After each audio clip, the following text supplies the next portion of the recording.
Liz Becker is the president and the founder of the National Association of Divorce Professionals and is their senior trainer for their Certified Divorce Specialist program.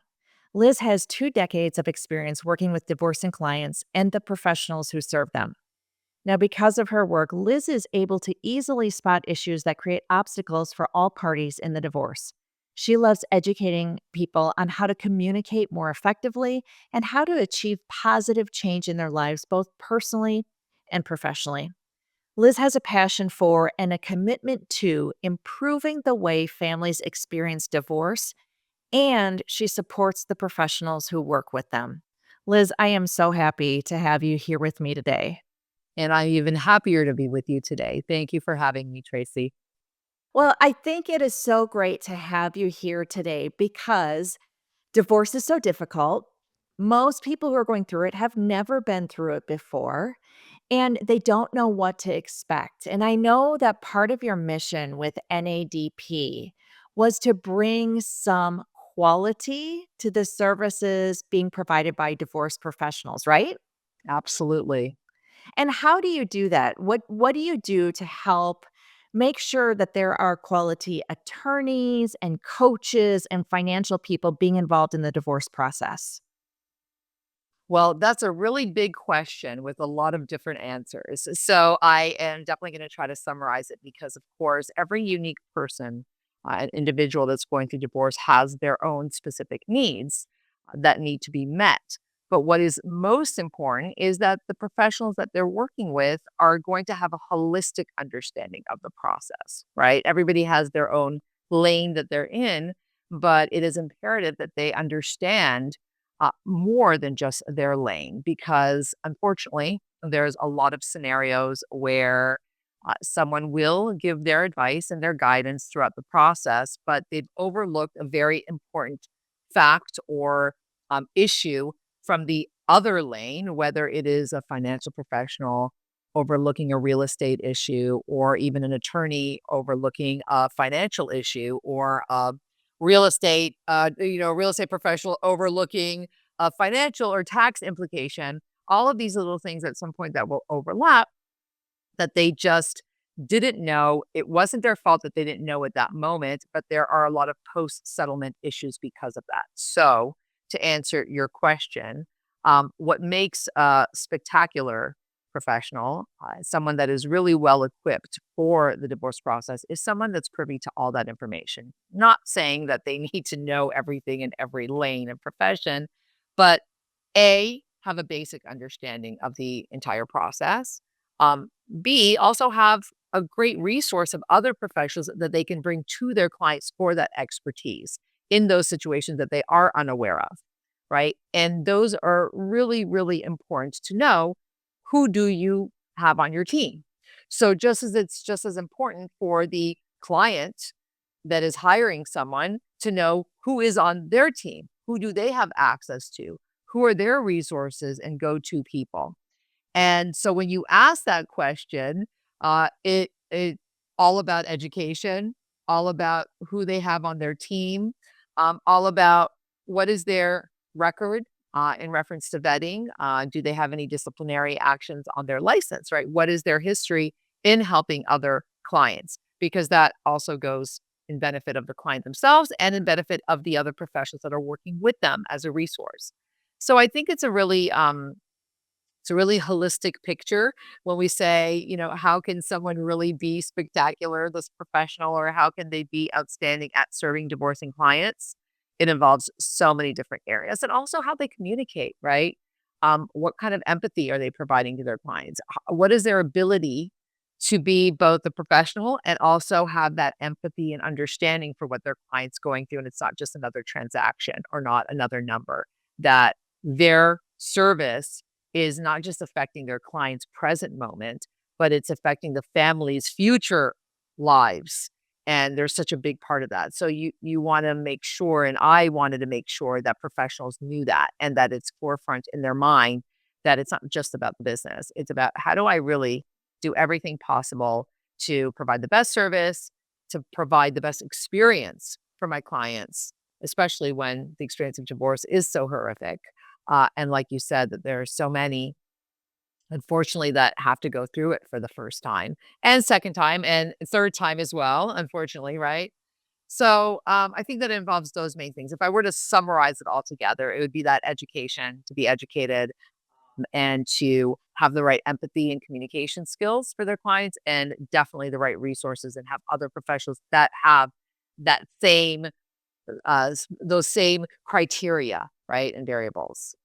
When you talk about the education aspect, I think it's so important to think about being able to spot issues in the divorce. I think as a divorce professional myself, I certainly don't have all the answers. I don't know the law. I don't know the intricacies of real estate, or I don't know the things that a therapist knows. But if I'm trained in a way that I can spot those kinds of issues and say, we might have an issue with the real estate, and I think you need to talk to a mortgage broker who could really help you understand that better. That's what's going to be important, right?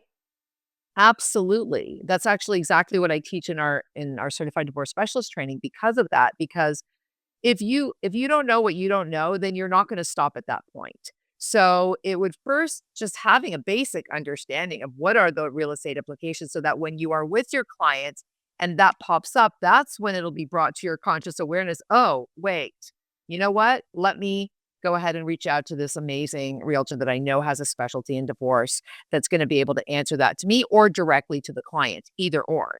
That's what I love about our communities, both the NADP community and the CDS community, is that they have each other to rely on, not just to be able to refer to a client, but also for advice, for help. And when you have these relationships with people, you just feel more, and I'm not going to say obligated, but you're just more welcoming to be able to get on that 15-minute call and help them out, right? When you're part of that community. So, yes, absolutely. That's exactly what it's about, that education and that knowing that you have, an outlet or professionals have an outlet that has that B2B centered education that then will trickle and benefit the clients, like your viewers, right? It will benefit them in knowing that this client, I'm sorry, that their professional that they've hired is either going to monthly meetings and learning what they need to know about divorce from all areas, or they've gone through a CDS training and they've gotten, the overview of everything that will ultimately benefit the client in just really great ways.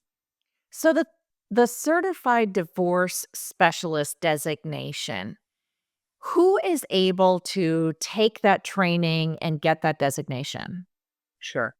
So, pretty much any professional that deals directly with a divorcing client and provides them a really important service throughout the process or possibly post process are ones that are eligible, that they have a license or a credential that are eligible to take the CDS because it is a supplementary training, right? So, it's a continuing education course where they are going to learn primarily incredible communication skills, which is usually what the clients want the most. Because what happens in my 20 years, almost 20 years of being in this industry and from all areas, whether I was helping clients directly like you do, or dealing with the professionals or having gone through divorce myself, there seems to be certain areas that are the biggest complaints for clients, and I'll say some of them and see if this resonates with you. I know you provide an incredible service, but you may have heard your clients talk about other professionals that have experienced that, and I would think that the biggest complaints they have are cost, of course, the cost of the divorce, the time, how long it takes for the divorce, and the lack of communication, that they've Yes. had with the professional. Those, I think, are the top 3, aside from we know that they're going through emotional duress and the logistics and the legal aspect of it is all horrible, but those 3 things are the biggest problems that they have with each individual professional they're dealing with.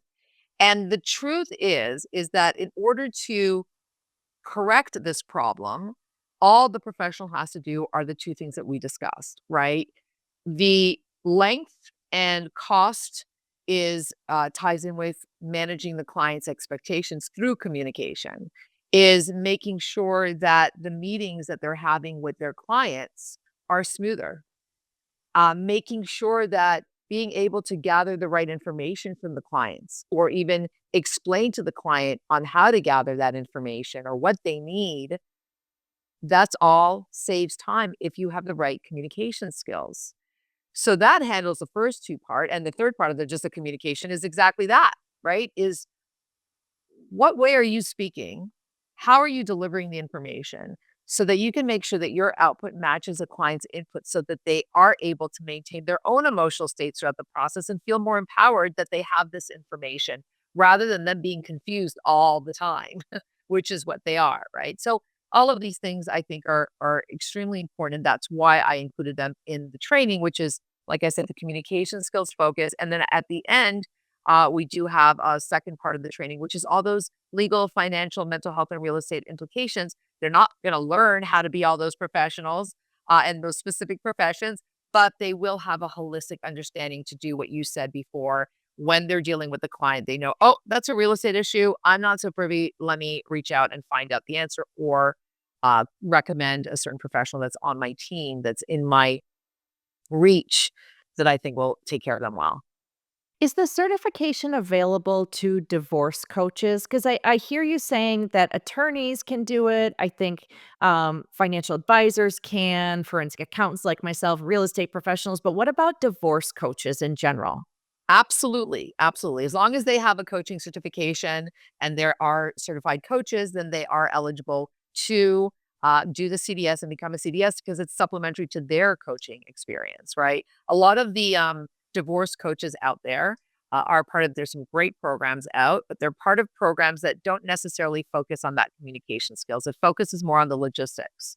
It focuses on the emotional state. Some of them focus on emotional state management, but not per se in the way that I do it, where I use NLP, neuro linguistic programming, throughout my training and have a very unique, customized way of communicating with the client and the process that does help them and is added tool for their toolbox for their clients. I think what's really important for our listeners is that there are a lot of divorce coaches out there, and you need to be really, really careful that you are working with someone who has a certification and a deep knowledge of the divorce process. Unfortunately, there are a lot of divorce coaches out there who are coaches because they got divorced once. And that, unfortunately, one experience with divorce really isn't sufficient to be able to have them give you proper advice in your divorce situation.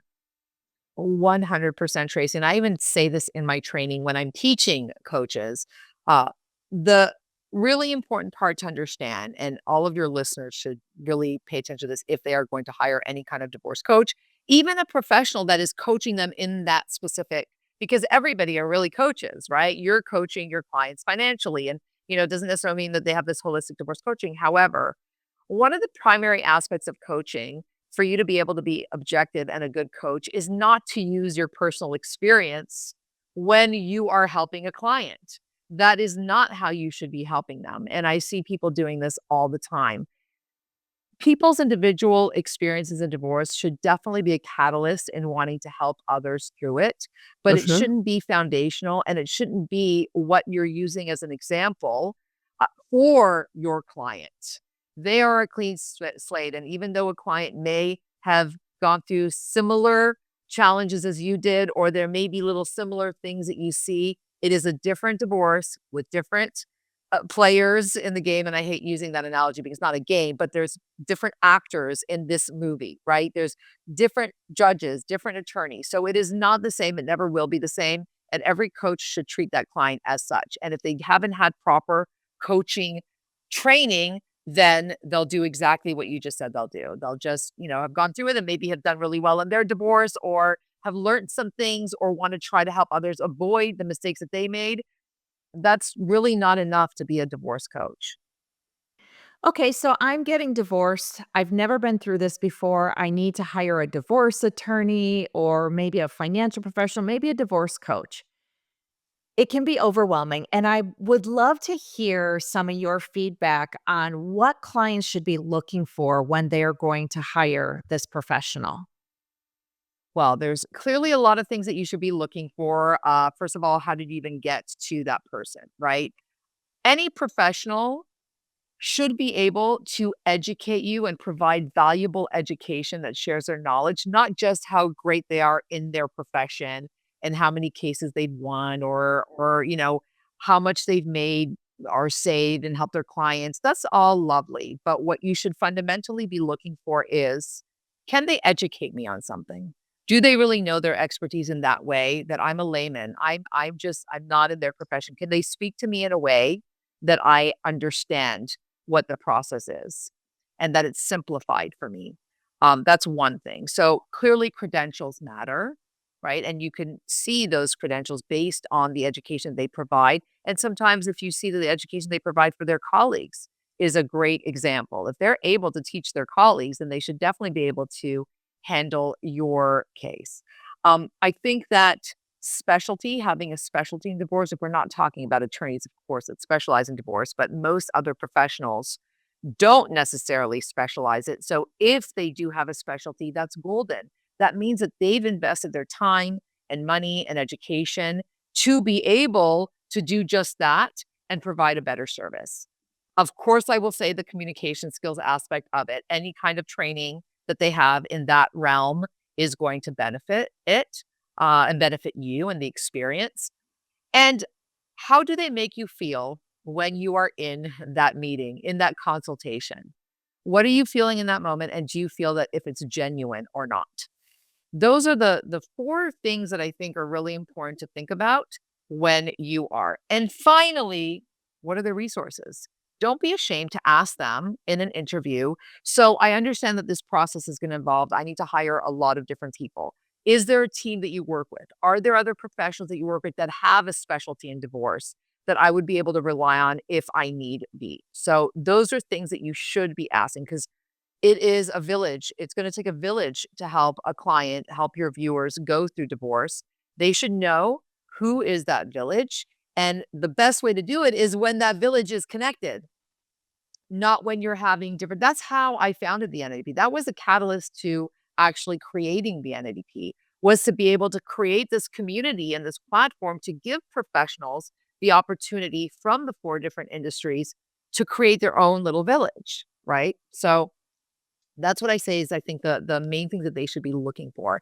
And, if they are in an interview and they feel that that's not present, that they don't understand the professional, that they're not getting any education, that they don't see any kind of credentials, that they don't see any kind of specialty, nor do they seem to have any kind of village and support, I would see that as a red flag.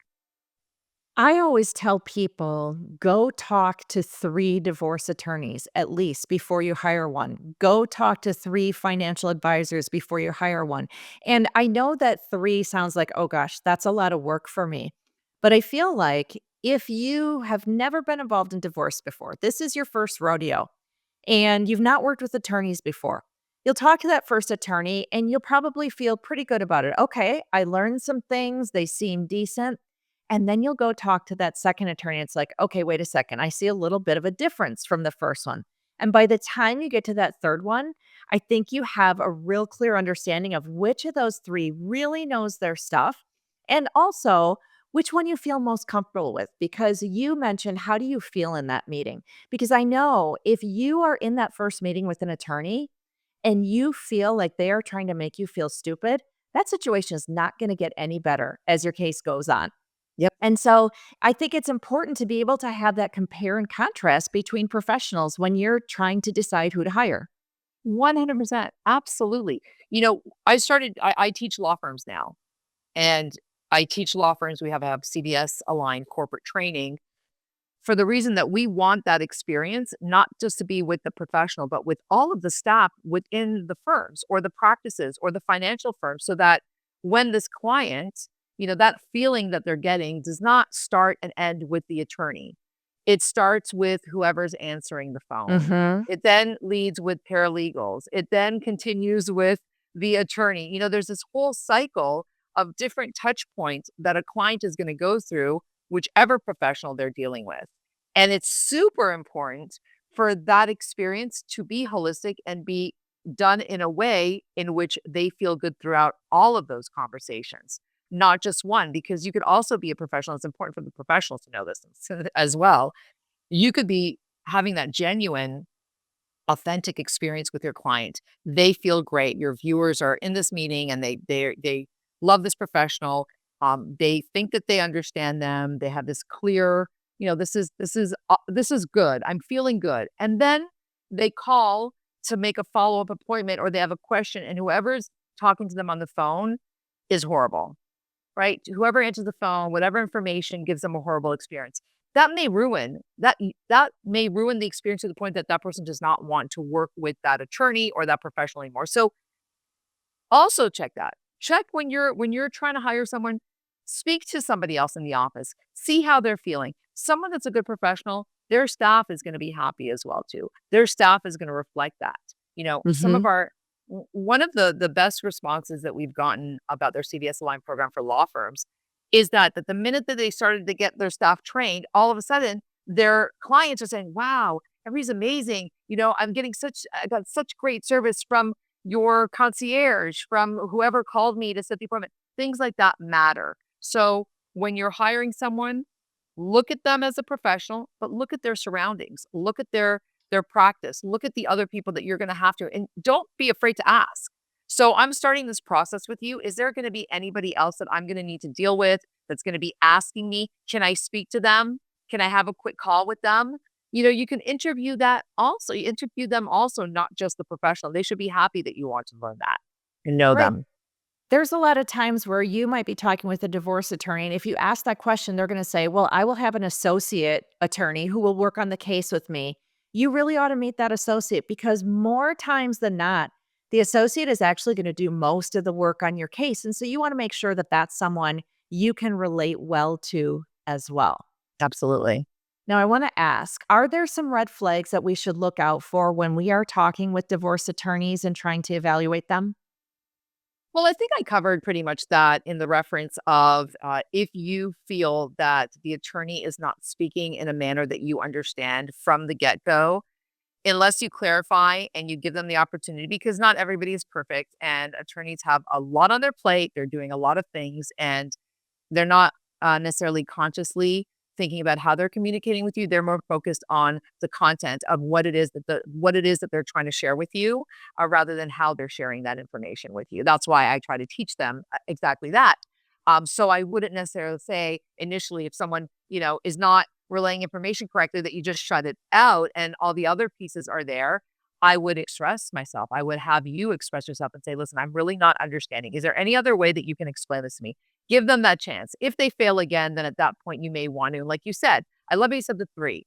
And I'll tell you why I love the three, because we actually structured our NADP local chapters, not like the regular networking groups where you have one per each profession. We specifically do three professionals per profession allowed in our chapters for that reason, so that people can have three to refer to their clients or whoever's needed so that they can choose of which one fits best. So yes, you're right with that. And so in this aspect, I wouldn't necessarily shut somebody out, but then if you have those three lined up, that gives you the opportunity that, you know what, I gave this person a chance to communicate and explain it to me properly, and I'm just not understanding it. I'm not getting them. Let me try somebody else and see if that works. Because the onus is really on the professional to work on those skills to be able to have that experience be the way that they want to and that their client understands them.